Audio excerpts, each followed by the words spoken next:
Ano nangyari sa ulo mo? Ang daming kalmot. Ayan, naku. Kasi, ang daliri, lagi ikinakamot sa ulo. Ayan, dapat nang gupitan ulit. Ang iyong kuko. Ano? Oo. Puro kalmot yung mukha mo. Oh, ano?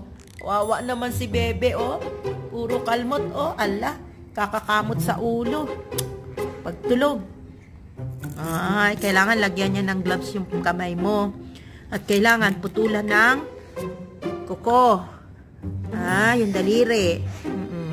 Yan, dami, oh. Ay, ang dami niyang kalmot, oh. Ayan na. Lagyan gamot, ana. Oh.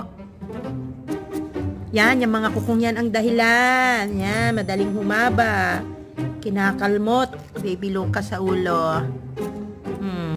Aray! Pati ako kinalmot.